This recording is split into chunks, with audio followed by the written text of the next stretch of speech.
जय जगन्नाथ। नमस्कार दोस्तों, आज हम बात करेंगे भारत के सबसे भव्य, रहस्यमय और दिव्य यात्राओं में से एक भगवान जगन्नाथ की रथ यात्रा के बारे में। यह केवल एक धार्मिक उत्सव नहीं है, बल्कि आस्था, भक्ति, समानता और सनातन संस्कृति का जीवंत प्रतीक है। हर वर्ष लाखों श्रद्धालु इस यात्रा में शामिल होते हैं और भगवान जगन्नाथ के दर्शन का सौभाग्य प्राप्त करते हैं। लेकिन क्या आपने कभी सोचा है कि भगवान जगन्नाथ मंदिर से बाहर क्यों आते हैं? हर साल नए रथ ही क्यों बनाए जाते हैं? भगवान की मूर्ति अधूरी क्यों दिखाई देती है? और इस यात्रा से जुड़े ऐसे कौन से रहस्य हैं जो आज भी लोगों को आश्चर्यचकित कर देते हैं? आइए विस्तार से जानते हैं। सबसे पहले भगवान जगन्नाथ के स्वरूप को समझते हैं। भगवान जगन्नाथ को भगवान श्री कृष्ण का ही रूप माना जाता है। उनके साथ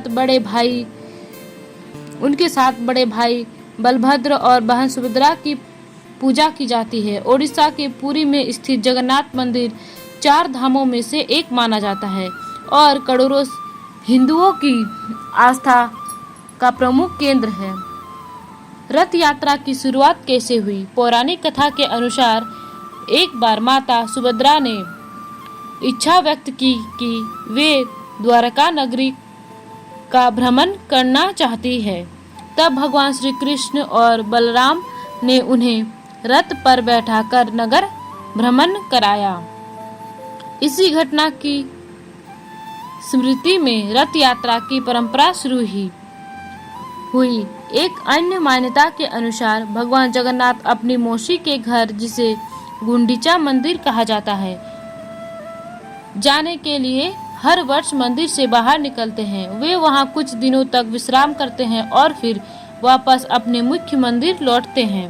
यह संदेश देता है कि भगवान केवल मंदिर तक सीमित नहीं है, बल्कि वे स्वयं अपने भक्तों के बीच आते हैं। हर वर्ष नए रथ क्यों बनाए जाते हैं? रथ यात्रा का सबसे बड़ा रहस्य यह है कि हर साल तीनों रथ बिल्कुल नए बनाए जाते हैं। पुराने रथों का उपयोग दोबारा नहीं किया जाता। इसके पीछे धार्मिक मान्यता है कि संसार में सब कुछ परिवर्तनशील है। शरीर बदलता है, समय बदलता है, लेकिन आत्मा और परात्मा स्वस्थ है। इस रथों के निर्माण के लिए विशेष प्रकार की लकड़ी का प्रयोग किया जाता है। लकड़ी का चयन भी धार्मिक नियमों के अनुसार किया जाता है। सैकड़ों कारीगर महीनों तक बिना किसी आधुनिक मशीन के इस रथों का निर्माण करते हैं। यह परंपरा सदियों से चली आ रही है।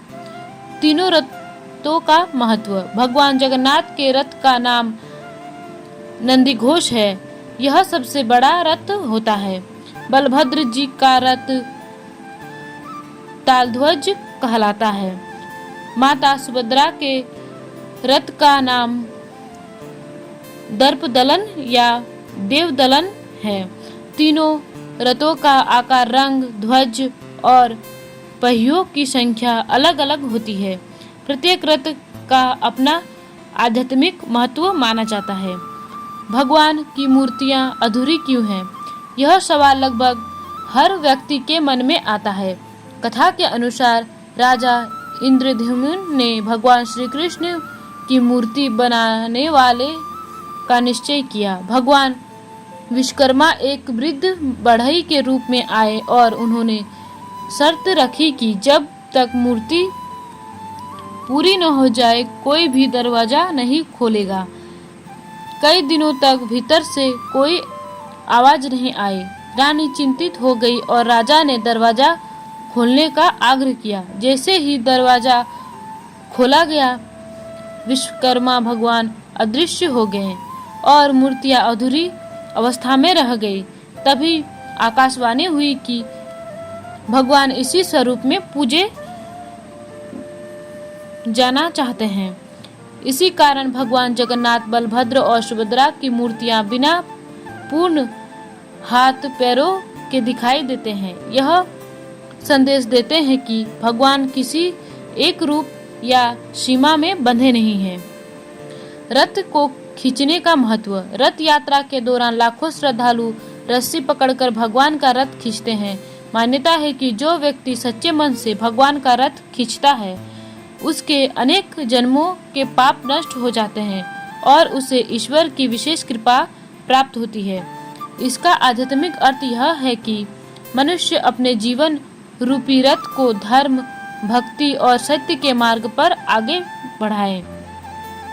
राजा द्वारा झाड़ू लगाने का रहस्य। रथ यात्रा के दौरान एक अत्यंत अद्भुत परंपरा निभाई जाती है। पुरी के गजपति महाराज स्वयं स्वर्ण झाड़ू से भगवान के रथ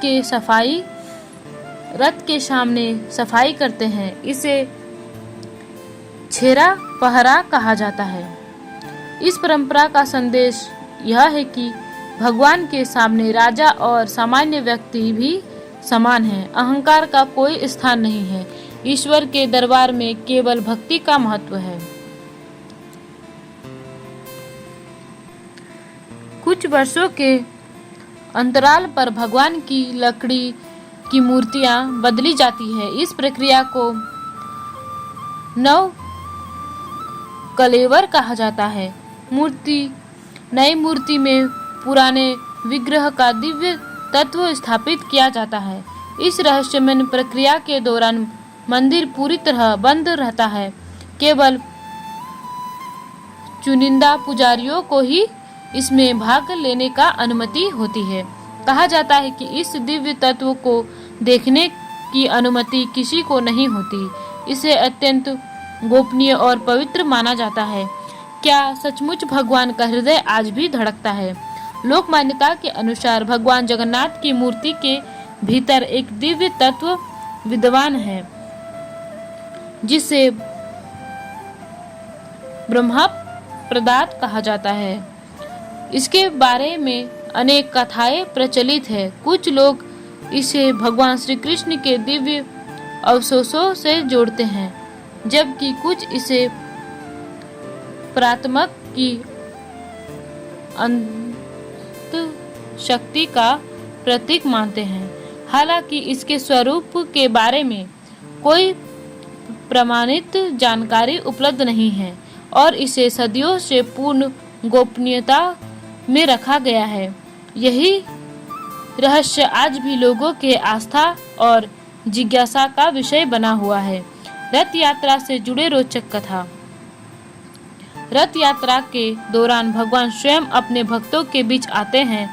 इस दिन किसी भी जाति, धर्म या गर्व का व्यक्ति भगवान के दर्शन कर सकते हैं। रथ यात्रा में शामिल होने के लिए दुनिया भर के श्रद्धालु पुरी पहुंचते हैं। कहा जाता है कि भगवान का रथ तभी आगे बढ़ता है जब उनकी इच्छा होती है। कई बार लाखों लोग प्रयास करते हैं, फिर भी रथ कुछ समय तक स्थिर रहता है और फिर अचानक चल पड़ता है। इसे श्रद्धालु भगवान की लीला मानते हैं। रथ यात्रा केवल उत्सव नहीं है, बल्कि जीवन का दर्शन भी है। रथ हमारा शरीर है, रस्सी हमारी इच्छाएं और कर्म हैं, सारथी हमारी बुद्धि है और भगवान हमारे जीवन के परम लक्ष्य हैं। जब हम अपने जीवन की दिशा ईश्वर, सत्य और धर्म की ओर मोड़ते हैं, तभी हमारा जीवन सफल होता है। भगवान जगन्नाथ की रथ यात्रा हमें प्रेम, सम्मानता, सेवा, विनम्रता और भक्ति का संदेश देते हैं। यह बताते हैं कि भगवान केवल मंदिरों में नहीं, बल्कि प्रत्येक व्यक्ति के हृदय में निवास करते हैं। जो व्यक्ति श्रद्धा, विश्वास और निष्काम भाव से भगवान को याद करता है, उस पर उनकी कृपा अवश्य होती है।